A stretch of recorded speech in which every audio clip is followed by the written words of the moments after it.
Hello, everyone. Today I have the privilege to be here with Radost. Yes, did I say that name right? Okay, yeah. okay. And I will actually ask you to introduce yourself to our viewers a little bit here.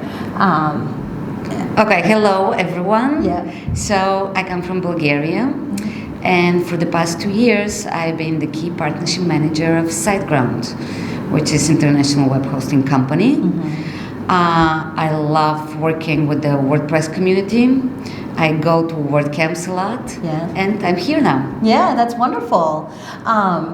So before or when she came here, we're talking about our names and stuff like that. And briefly, if you could share, her name has a special meaning to it. And I think that resonates very well with you because you are that kind of person. Thank you so much. Thank you so much. Yeah, so tell Yes, us, indeed. My name is the Slavic word for joy. Yeah, that is so wonderful.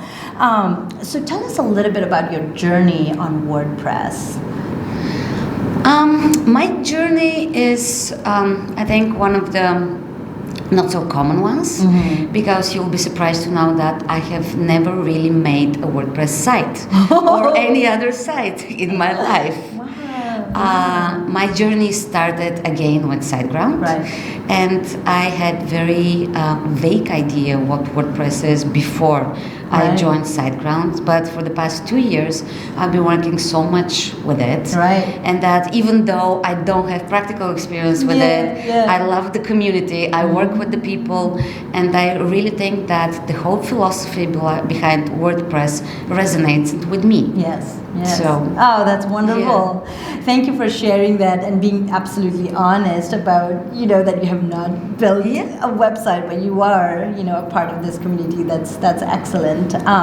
So you did a workshop last night, and the workshop was on business planning. Can you elaborate a little bit on that, and what did you want the people who attended to take away from your workshop? So that's right. So the workshop was business planning for starting businesses. Because as I have grown to know the community, I know that there are a lot of starting businesses at WordCamp Europe specifically. A lot of people come here to meet new people, to find new ideas, to become, to go to their next venture. And my hypothesis actually was proven right because the workshop was packed. What I wanted for people to learn is what practical steps they could take, some structured business models that they could apply in their own businesses in order to avoid common failures. Because they say that 80% of the startups fail.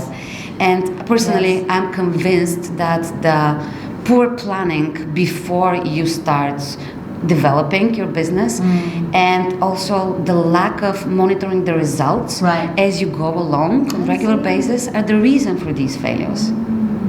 So that was the idea, and based, if I judge on the really very intense discussion that we had, it was terrific. I loved it last night. If I judge by this discussion, people liked it, and I believe they learned something. Oh, that's wonderful. So what, if you have to say, one takeaway for the people that were there, what would you love to see? Let's say I was there at the workshop, and I am trying to start a business.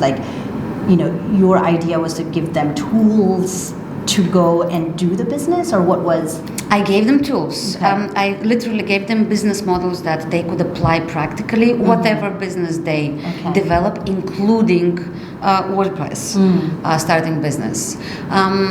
I thought it was very interesting because one of the exercises in my workshop was to perform an analysis of the WordPress industry, something that obviously relates to everyone in the room, whether they're making websites or they're doing plugin development or whatever.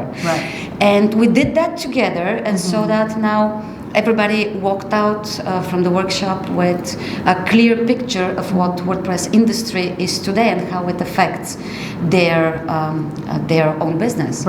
But if you ask me for one thing to summarize, I think it is summarized in the title that I used for the workshop, and it is, if you fail to plan, you plan to fail. Right. Yeah, that's wonderful. I love how you summarized, if you plan to fail, you fail to plan. Yeah, I didn't say that. It's supposedly, I didn't come up with it. It's supposedly a quote by Benjamin Franklin. But as we said together, I agree with him. So Benjamin Franklin and I both agree.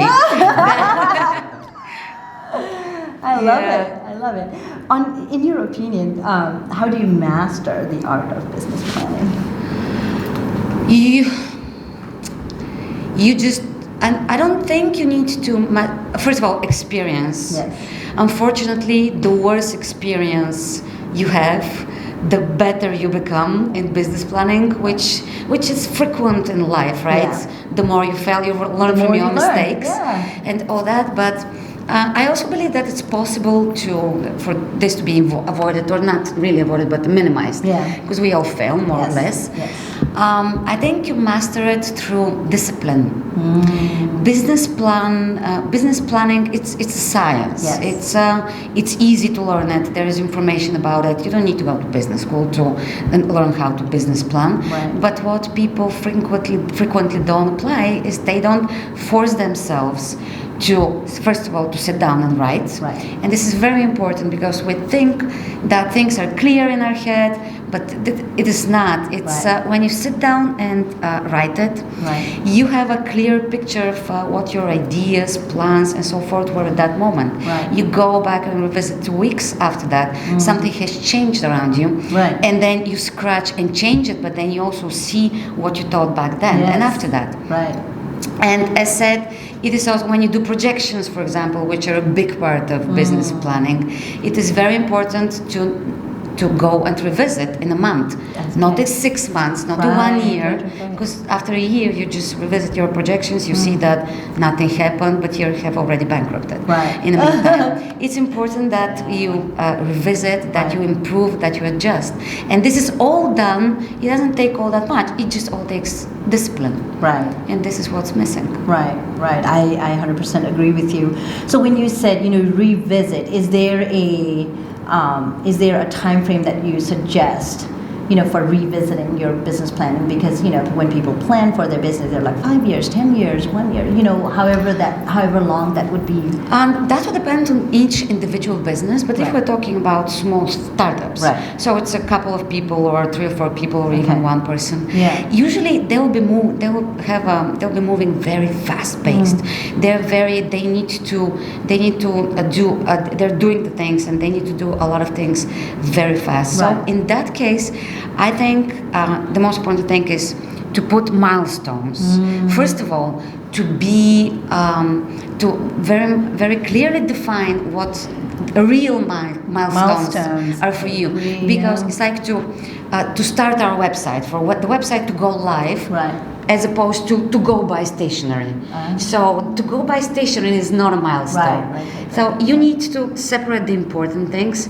You need to put timelines for them, depending on your business cycle, and then I would say you need to revisit because you will have action plan, right, and you will have action and sub actions and all that, and I would say that every quarter of the period that you set for realization of a certain milestone, you need to revisit where I am. And you need to revisit, first of all, have I done everything that I was supposed to do? And not less important, yet frequently underestimated, you need to ask yourself, did I spend as much as I planned to spend? And this way you need to revisit both your actions and your resources, in this case money or other resources if you use that. But I'll say that quarter of the period that you have set for implementing something is good period for revisiting and making adjustments if needed. No, that is very, very helpful. That is so helpful, and thank you so much for walking us, the way you with the examples and milestones and timelines and all of that. I think that's very helpful. Do you have any final messages that you'd like, for some of our audience to hear? Anything that we haven't covered? Anything? I think the final message, and this is also related to the workshop, is again with the quote that if there is a will, there is a way. Yes. I would also, and this is exactly how I also finished my workshop. There is a children's author. His name is Dr. Seuss. Yes. And he writes, I don't know, are you familiar with his? Yes. It's poetry. Yes. I would advise for anyone who starts business to get one of his books, and they're all wonderful because his books are aimed to show children that they have the ability to do anything in this life.